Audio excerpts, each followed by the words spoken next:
Hoy vamos a ver la construcción del objeto de investigación. El objeto de investigación es aquello que queremos conocer, aquello a lo cual aplicamos nuestra capacidad de razonamiento para poder deducir qué es, cómo se comporta, etc. El proceso de investigación científica, tal como lo aparece en esta lámina, investigar es un proceso por el cual se construyen conocimientos acerca de alguna problemática de un modo sistemático y riguroso. Por lo tanto, derivado de este proceso de investigación científica, aparece lo que conocemos como conocimiento científico. Este proceso va a implicar el planteamiento de problemas y soluciones científicas a esos problemas, ¿ya? Nos permitirán conocer o tener conocimientos para poder intervenir o actuar sobre la realidad que nos rodea. Requiere también de un soporte teórico y empírico respecto de cuál es el problema o de qué es aquello que queremos investigar. Requiere también formular el problema, tomar datos, obtener resultados y conclusiones. Esto significa que para investigar debemos aplicar también lo que conocemos como el método científico. Aplicamos este método para poder contrastar nuestras hipótesis. Quiere decir que cuando nosotros nos planteamos preguntas, establecemos un problema, generalmente a partir de la teoría podemos establecer hipótesis o respuestas tentativas a esas preguntas que nos planteamos y que a través del método científico queremos contrastarlas o probarlas, si son verdaderas o son falsas. Este proceso, por lo tanto, trasciende los hechos, ya que nos permite establecer conclusiones, hipótesis, teorías respecto de los hechos que observamos y también se usan instrumentos que nos permiten de alguna manera objetivar nuestras observaciones. El objeto de investigación es aquello a lo que se aplica el pensamiento, es aquello que queremos conocer. Cuando nosotros observamos un artículo científico o una investigación, una tesis, el objeto de investigación es aquello que se busca conocer, aquel fenómeno que se busca investigar. Cuando se trata de obtener nuevo conocimiento científico, este se aborda a través de distintos métodos que nos aseguren la calidad del tipo de conocimiento que estamos obteniendo, ¿ya? Lo que buscamos entonces es una verdad que sea contrastable, que sea posible de poner a prueba y de presentar ante la comunidad científica.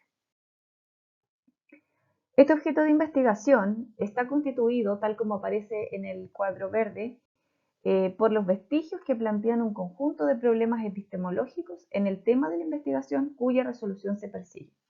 Básicamente lo que nos dice es que ese objeto de investigación surge inicialmente por una serie de preguntas o interrogantes que nosotros tenemos respecto de algún elemento de nuestra realidad, de algún hecho que podemos observar o de los cuales podemos ser parte, ¿ya?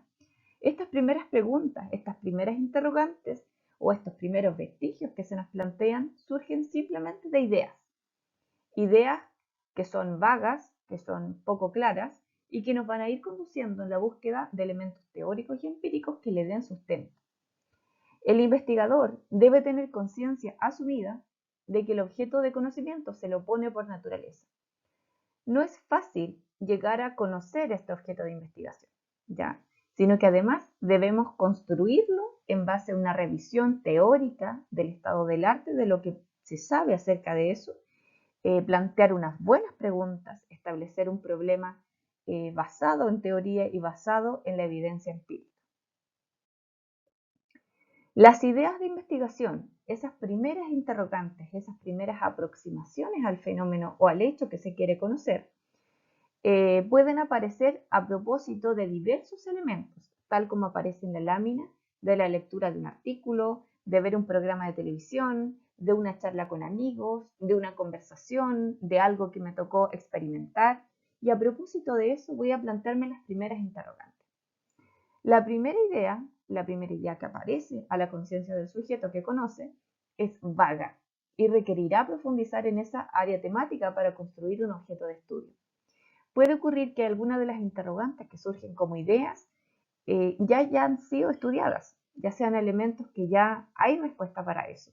O puede ser que tal vez en la realidad que nosotros tenemos es difícil o es poco viable poder llegar a responder esa pregunta.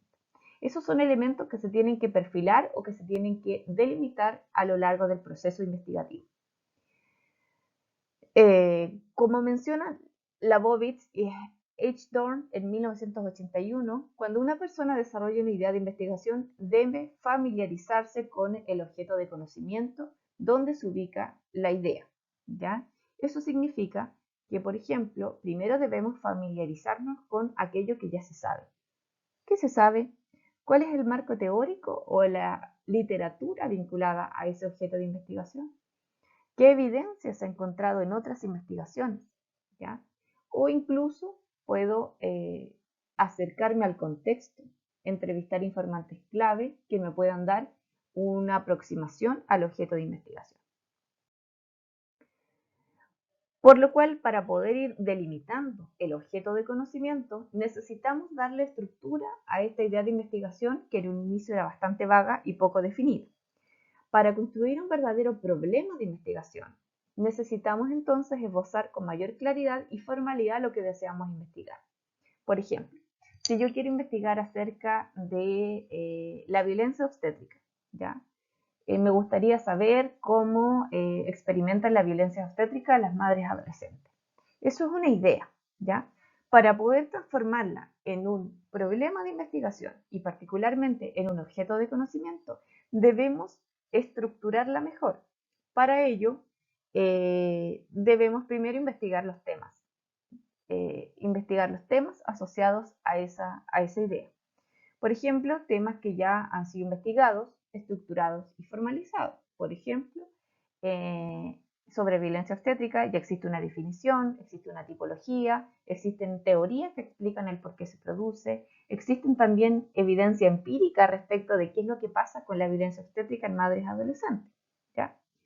También hay temas que ya han sido investigados, pero que están menos estructurados y formalizados, ¿sí? Por ejemplo, cuáles son las consecuencias psicológicas que tiene una mujer que ha vivido violencia obstétrica. Temas poco investigados y poco estructurados. Por ejemplo, ¿qué es lo que ocurre con las mujeres migrantes que hablan un idioma distinto al someterse a procedimientos del proceso de parto y que han recibido violencia al respecto? Y temas que no están investigados, ¿ya? Y que para ello tenemos que leer bastante para poder llegar a comprender qué es lo que no se sabe.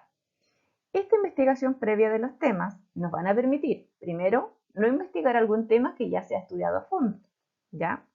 Y seleccionar la perspectiva principal desde la cual se abordará la idea de investigación. Algunos criterios para obtener buenas ideas de investigación. Primero, las buenas ideas intrigan, alientan y excitan al investigador de manera personal. Por lo tanto, cuando yo quiero investigar algo, lo primero que tengo que tener es interés, ganas de saber, curiosidad epistemológica, ¿ya?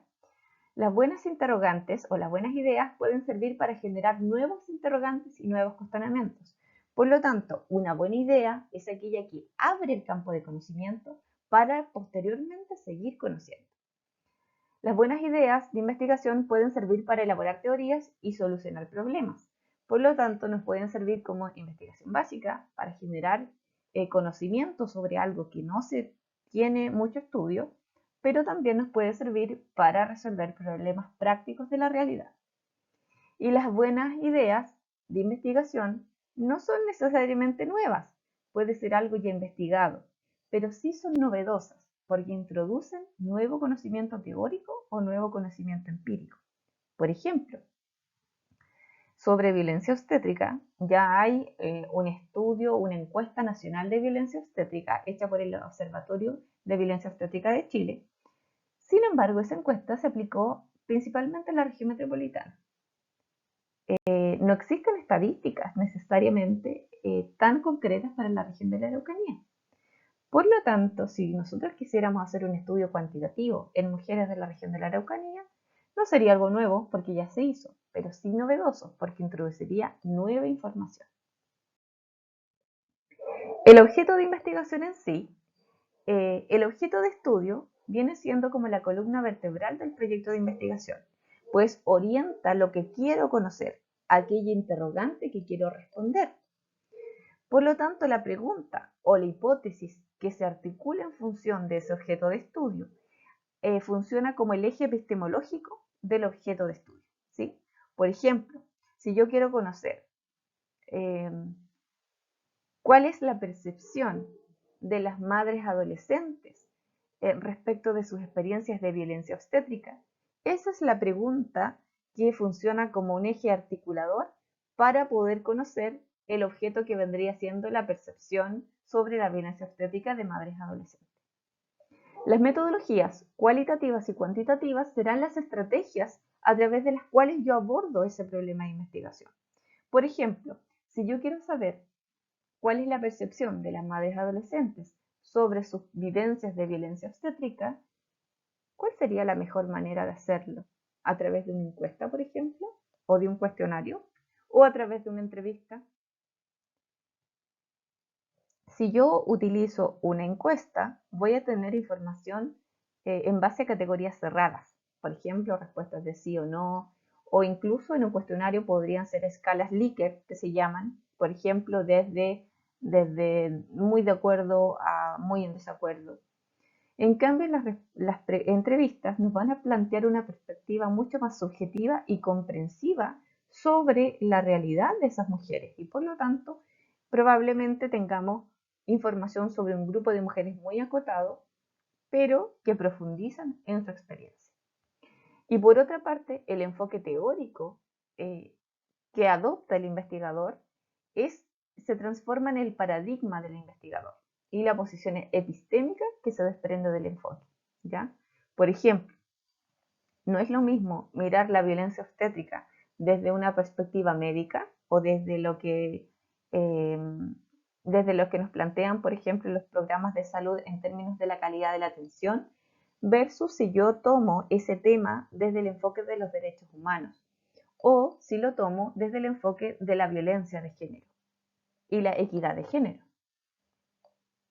La mirada teórica respecto del fenómeno va a plantear un paradigma que nos indica cuál es la forma de mirar o cuál es el enfoque que tiene el investigador respecto de la realidad.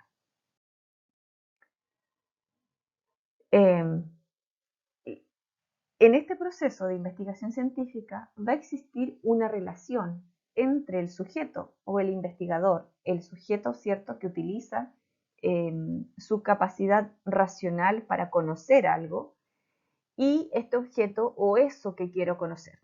En la imagen aparece un niño, ¿cierto?, o una figura de niño, una escultura de un niño, que está interactuando con su entorno a través de una torre de bloques o de figuras de madera y arma una torre, ¿cierto?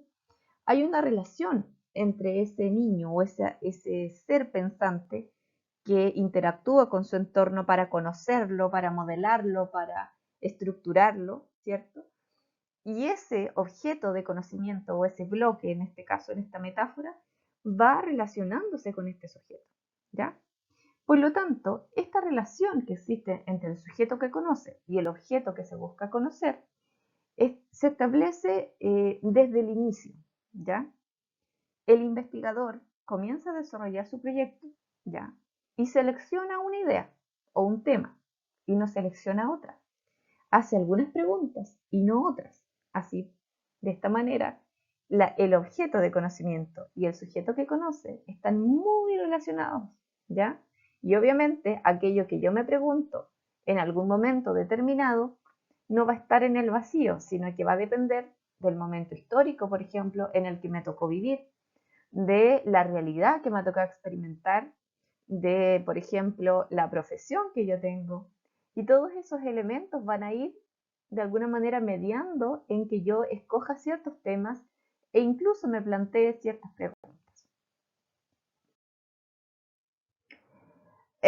Autores como Bourdieu, Chamboredón y Passeron en el 96 señalan que para construir objetos sociales reales, el investigador debe dejar atrás las prenociones, ¿ya?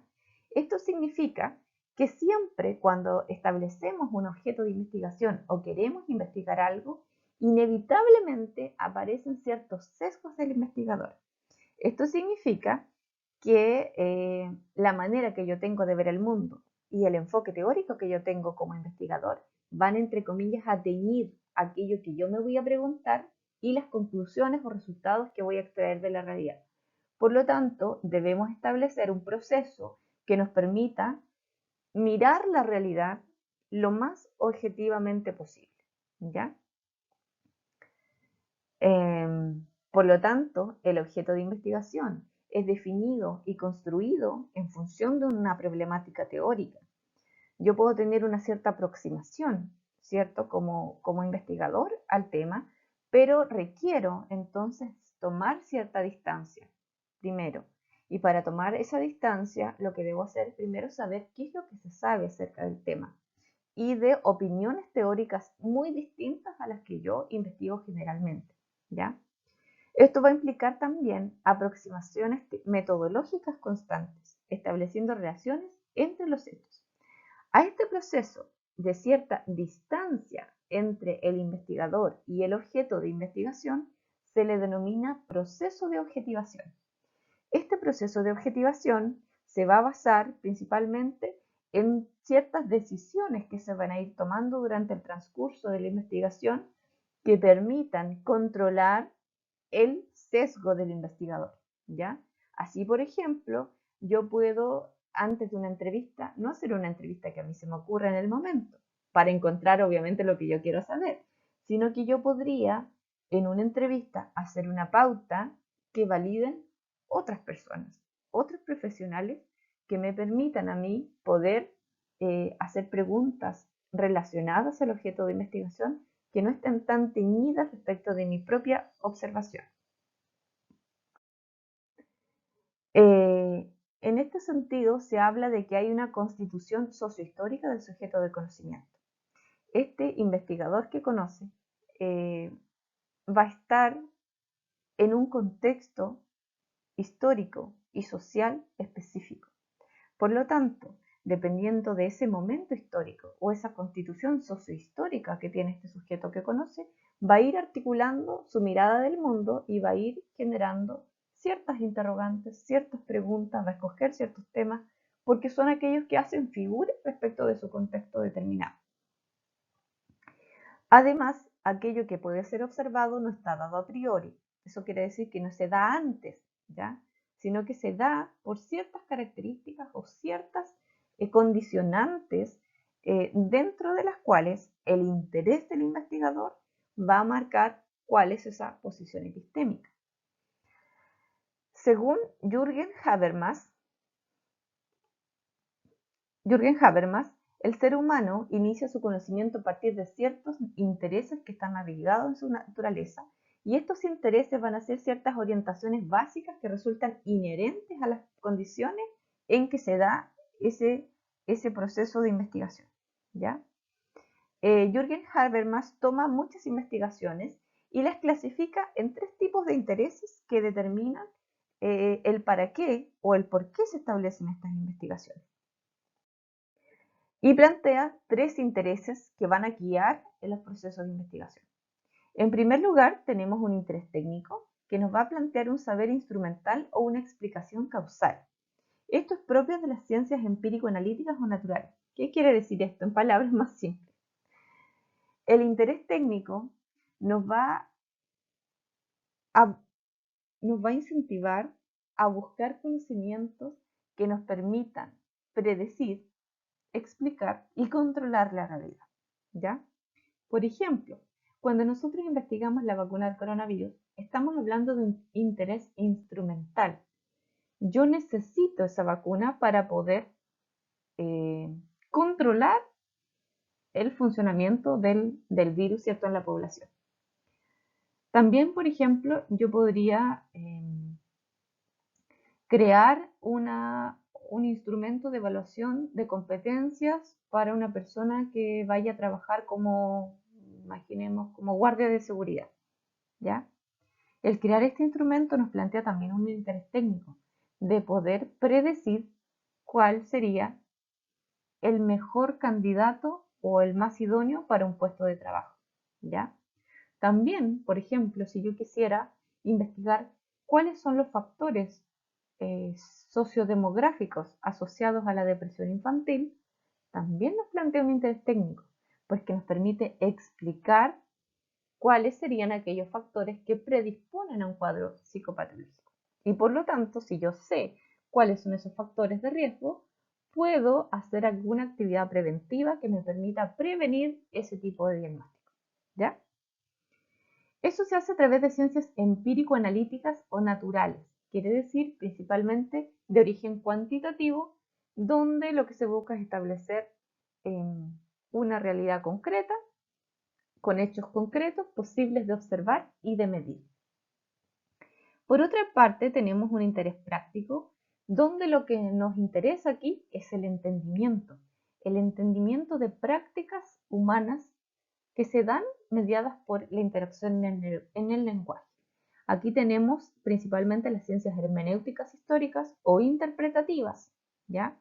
Por ejemplo, cuando yo les decía cuáles son o cómo es la apreciación que tienen las mujeres madres adolescentes respecto de sus procesos de parto, eso nos indica de que lo que yo quiero hacer es entender cómo ellas le dan sentido y significan su experiencia a través del lenguaje.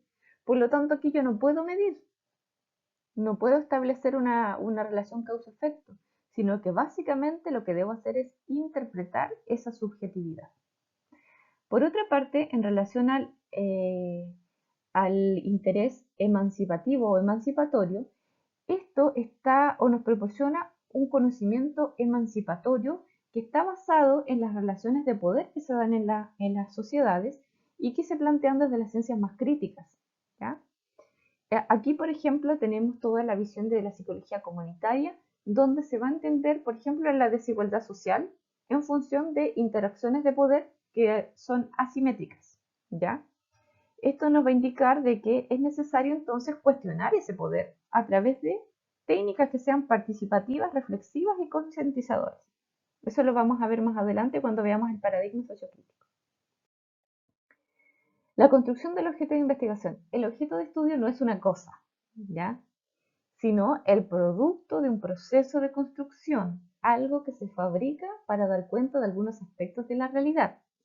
Es una construcción teórico-metodológica que intenta dar cuenta de relaciones y de procesos mediante categorías conceptuales que se vinculan con el referente empírico, ¿ya? Entonces, lo que tenemos aquí, que un objeto de investigación es una construcción teórica, es una abstracción. Yo me refiero a un fenómeno, a algo de la realidad en términos conceptuales, ¿ya? Y me cuestiono acerca de eso y genero entonces hipótesis y luego establezco un método, pruebo la hipótesis y establezco conclusiones en relación a esos interrogantes iniciales. De aquí entonces proviene también lo que es el concepto de paradigma. Cuando nosotros investigamos, nos posicionamos en un paradigma que de alguna manera son como unos lentes, como se plantean en la imagen aquí, un lente que nos ayuda a mirar una parte de la realidad y que está compuesto por supuestos, por valores, por creencias, por generalizaciones que se establecen en un momento determinado y que nos plantean la visión de mundo compartida por un grupo de científicos o por un grupo de personas que piensan o que miran el mundo de manera similar.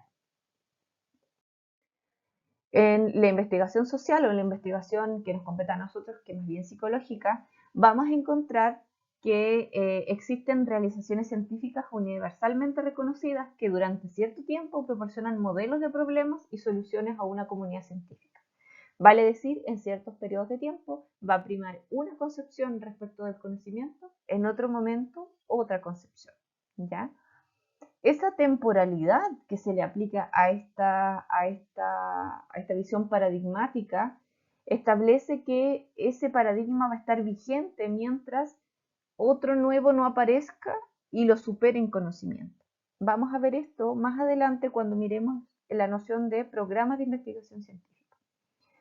Cada paradigma nos va a indicar una concepción distinta de qué es investigar, cómo se hace, para qué investigar, cuáles son los fines, etc. Principalmente dentro de la ciencia existe una visión dualista del conocimiento, ¿ya? Una, una concepción cuantitativa o empírica analítica que nos busca proporcionar conocimientos que permitan explicar, controlar, predecir, verificar la realidad. Y por otra parte tenemos una visión cualitativa o interpretativa, que es mucho más subjetiva, donde lo que nos interesa más bien es comprender, interpretar y describir la realidad desde los significados que se le plantean a las personas participantes en esa realidad.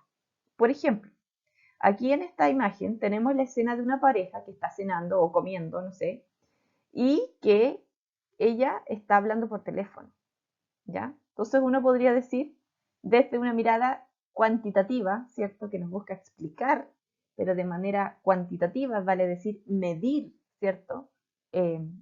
La relación entre variables, uno podría decir cuáles son las consecuencias para las relaciones de pareja que se identifican a propósito del uso de dispositivos electrónicos, ¿ya? Entonces yo quiero saber cuáles son las consecuencias, enumerarlas, ¿ya?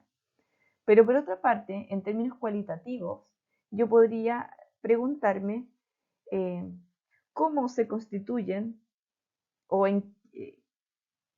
claro, cómo se constituyen o se incorporan los elementos electrónicos en las relaciones de pareja, y para eso tendría que entrevistar. Estos dos paradigmas, cuantitativos y cualitativos, tienen grandes diferencias.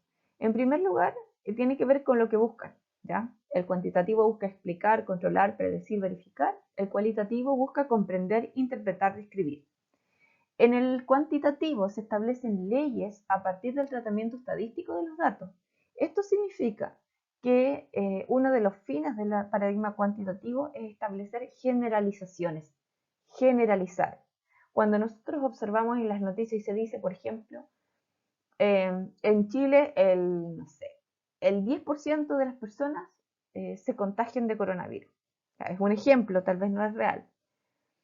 En cambio, en el paradigma cualitativo, lo que se busca no es generalizar, sino está la singularidad, la particularidad, la subjetividad es lo más relevante. Por lo tanto, en lugar de establecer un promedio o un porcentaje, lo que me interesa es saber cómo, por ejemplo, experimentan el aislamiento los niños menores de 5 años. Por ejemplo, ¿ya? La relación entre el objeto y el sujeto que conoce es independiente en el paradigma cuantitativo.